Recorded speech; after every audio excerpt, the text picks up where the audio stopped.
Good morning, you guys. Welcome back to the channel. Today we're headed to the junkyard again. Same junkyard where we got the H22, and this time I got a pro tip from Joe, because Joe's over there without me in my neck of the woods, without an invite, but he found an EM1. Don't worry, guys, I know my car. So I just got here, and this is the EM1 that Joe came across this morning, right? And it has the engine harness. It's got the transmission still chilling in here. This probably came from a shop, because I only know shops that pull engines like this. And a lot of stuff that are worth it. We're gonna take the harness, the shift linkage, the motor mounts. We're taking the transmission, obviously. EM1 right here, S4C. And inside the car, it's practically stock. We're taking the cluster. I mean, all the timing covers here, Joe. Look at that. Right? What's in here? Clutch. Everything. Wow, somebody literally took this whole thing apart. Probably not even a shop. But I was going to the back over here, and the motor was once here, because everything is in the car. Oh, wow, dude, this is even here. We're taking that for sure. All the cam caps. The cams are here, VTEC solenoid, valve cover, the whole nine, oil pan. Somebody had taken this part either at somebody else's houses, and then the car got towed without the engine, or the engine's here somewhere. So I'm gonna go scavenge real quick. I don't know, Joe, how does it feel to hit a jackpot? Oh yeah. What do we see? I'm juiced, man. I'm juiced. I had a feeling last night, you know, and I was like, let me look online, and like literally this dude was texting me like inventories of these cars, and I was like, the location he was sending me was hella I didn't far even out. Know what I was doing. That shit was in New Mexico, guys. Yeah, I was like, what the hell are you sending me these stuff for? I can actually locate this stuff. Then he found a CRV that was close by, and then he decided to come in the yard this morning again without telling me, Joe. And then came across this first. This is a new row. It's got that white line on the floor. Injector. That's a new row, and this is a new row. The Civic that I pulled the H from is over there. If you guys know, you guys know. If this lip wasn't messed up, I'd take it. ECU? ECU? Now I should be able to take out that harness.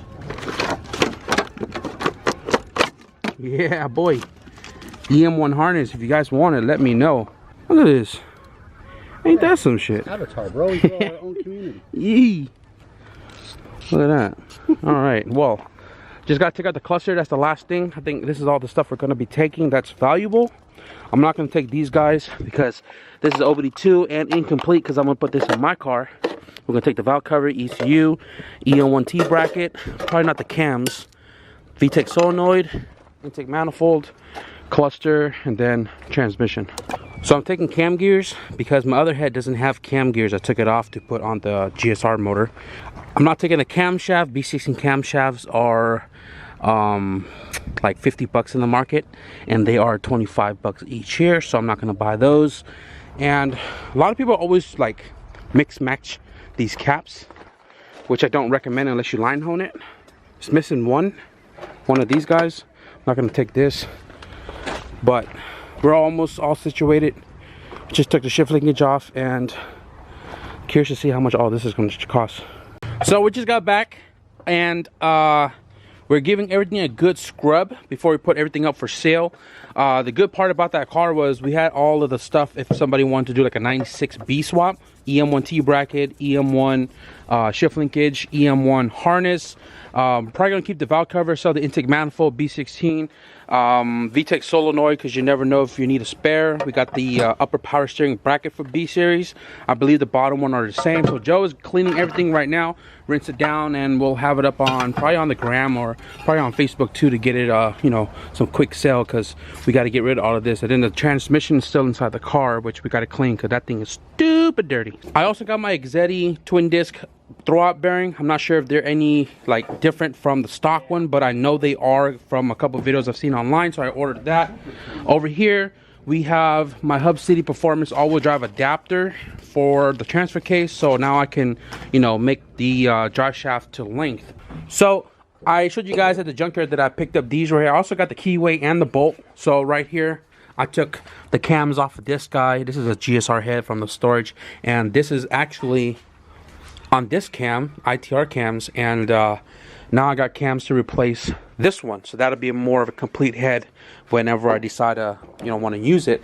And then this guy right here is for the ITR, because obviously on this motor as well, I don't have that upper cover. So this guy is going to make the engine in the CRX look a lot more like stockish, you know what I mean? Like I don't have to expose all this for no reason because I don't got no fancy cam gears. But we got that for like $3. That's awesome.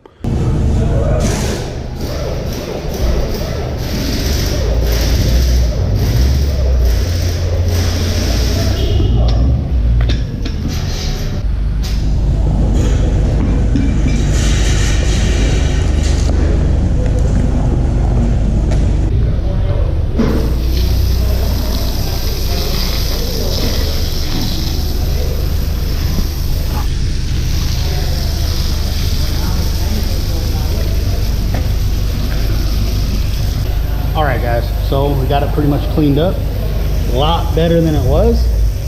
We'll get into the fine details of everything a little bit later, but junkyard flip, here we come.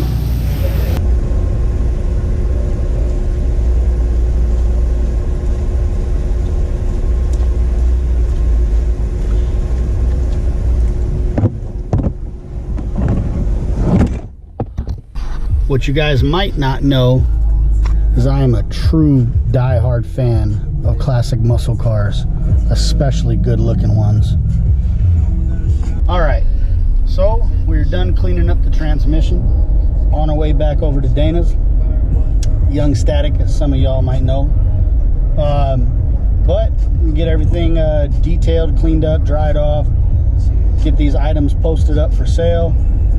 None of this was meant for me to keep, as I already have a B16 tranny in my car. The B16 tranny I have right now in my car, while running a 23-inch slick at the track, I have to shift to 5th gear in order to finish the quarter mile. The car does make enough power to use the 23-inch, but would it be wiser to use a 22-inch? Maybe. But I think we're going to try to continue with the 23, air up the pressure a little bit. So if we can get the B16 tranny out of the car, put a GSR in it, I should be able to finish out. No, actually I have no idea what I'm talking about. Anyways, maybe we'll keep some of this money, buy some head bolts, some valve springs, retainers, just so I can rev out a little bit longer, because right now at the track I'm only revving out to 6.5. So at 6.5 I have to shift into 5th gear in order to be able to finish the quarter mile correctly. What's going on, you guys? Welcome back. It's the next day. We got the squad slowly showing up here to the house, and today we're actually going to be working on Tyga's CRV because we need the fuel pump out of that, and we also need the injectors because we're going to be using it on Ricky's car here soon, and he's going to be upgrading to like 1200, I believe, and also the Walbro 450. If you guys saw the last video, I was working on this car, installing the turbo kit, and today the car is ready to go, but I wanted to make sure that the timing was synced into the ECU. Before it was at 15 degrees, and the tuner that this car went to didn't want to touch the car because it wouldn't get to 16. Right now apparently it shows 16, but we're gonna let the car warm up a little bit more, and then we're gonna resync the timing, and this car should be ready to be picked up today or sometimes this week, hopefully.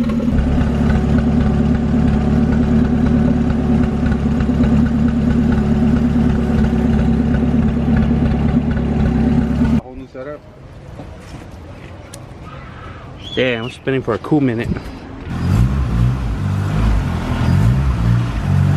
Straight. Straight. Now cut it. Straight. Hey, you scratched my door, you paint my car. Hey, what injectors you putting in here? Pick. 1300s? Lucas? 1260? 1260s? So these Lucas injectors, we got it off of eBay. This is the same one that I ran in my EF sedan back in the days. And this was also the one I ran in the H22 CRX, the budget car. And this I ran on E85. It was on like 70% at 450 horsepower. And how much you buy this for? $195. people are sketched sometimes buying stuff like this from eBay, but I've had so many years of good results with this injector, so this should do his car like perfectly fine. Gonna have to swap out this O-ring too though. Yeah, it's a little fat. Yeah, it's like K-series stuff. Pig, you got But anyways, the transmission that we picked up the other day, we have Miguel. We have Miguel out here. I gave him permission to open his transmission up because he does want it. I met him at the track a couple times and I hit him up to see if he was still interested because he wanted my last transmission that I actually sold to somebody else first because they hit me up first. And how's it looking? Good so far. Like even the synchros are good too. I know, you can see the dog on it, like it's still triangulated. Yeah, Pig over here doing the big boy stuff. Walbro 450. Chill, my guy. Hey, this is the same website I bought mine from. What? TI Automotive. Chill. Walbro 255 right there. That's for you, Ricky. Yes, sir. That one's for him too. One piece. He actually traded a giant intercooler for that one for Ricky's car so we can keep it more sleek. And It'll be black. It'll be black. And then Like oh. that's his fuel pump. And what's your old injector? 6 what? 440s. Oh, they're 440? I thought you bought. Oh, that's right. I think that's Joe's. Yes, babe. Oh, Joe got 660s. Yes, babe. Prime it real quick. One more time. Cool. So right now he's calibrating the new injectors into the S300. You have the dead times or what? I don't think so. Gotta find them. I gotta find them. Yep. We're actually gonna head out to my sister's house, which is like 30 miles from here. Technically where Joe lives, like she lives around the corner from Joe. So we're gonna street tune this car 30 miles to my sister's house. You guys see the difference?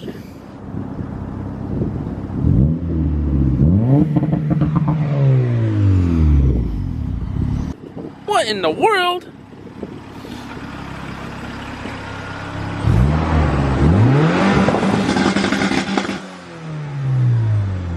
So on Hondata they have Dashworks 1300 cc's, so I loaded that in. These are 1260, so after I loaded them in, I just went to the dead time and I started reducing the whole entire dead time chart until I got the idle, because the car was previously tuned at 440, so I just reduced the dead time until they got down to where the idle normally was, or where the AFR normally was. And I drove it around the block. Right now it feels good, but we're gonna take it out on the street. We're gonna head down, do some street tuning and dial it in completely, but so far it feels good. Fast guy, bro.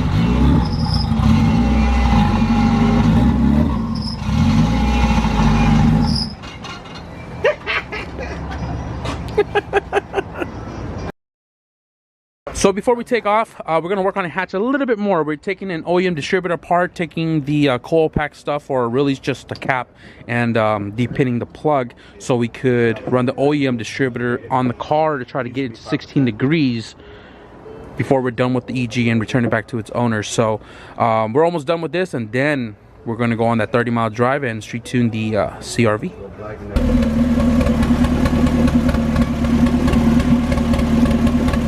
That's right, I'm driving, and this fool's gonna get smoked. He's gonna catch the smoke. Me hoy.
take it, fuck it.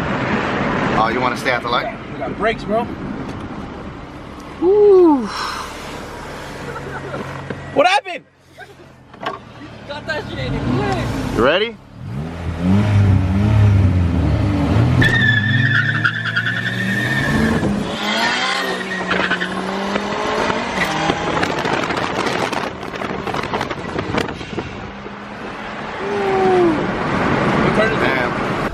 Hey, Vic, what insurance do you have?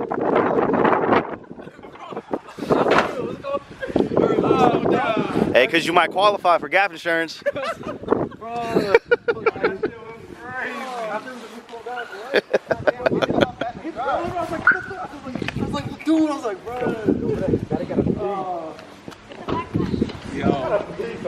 That right there, guys, that was my first drive actually in that car since it was put together. That's on Daniel Street to off wastegate pressure, which is like 7-8 pounds, and we just got the CRV with a built motor. Oh, and thank you for the drive though. Oh yeah, 30 miles of freaking joy. I hope you had fun. Hell yeah. If you guys follow me on Instagram, you guys probably seen this video right here. Anyways, we got the cavalry here. We got Joe in the building, and you know how Joe gets down since he does live around the corner. Can you explain a little bit here, Joe, what we got going on? Just seasoning up some good old meat. Nothing too crazy. Man. Safeway had some good sales. Good old, can't go wrong. Hell yeah. You know, maybe a little Kinders. Oh, you can't go wrong with the Kinders, bro. Never. Got the game going on right there in the back. Got a Gap. Man. That's lucky, man. I ain't got no Gap insurance, man. No gap insurance. You went to Applebee's. We got that grill all ready to rock and roll. Oh. Damn, man. So what we got in this one right here? We're gonna do some tri-tips first. This is some tri-tip. Get these on. What's these two guys right here? What is this? These are gonna be New Yorks. New York. Oh, that's what we had the other day. Mm-hmm.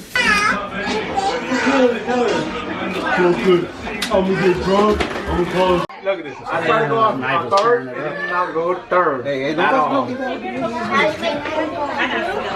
How many chili was in there? 14. 14? Oh, that's probably why he's dying. God damn, bro. Hey, drink more water.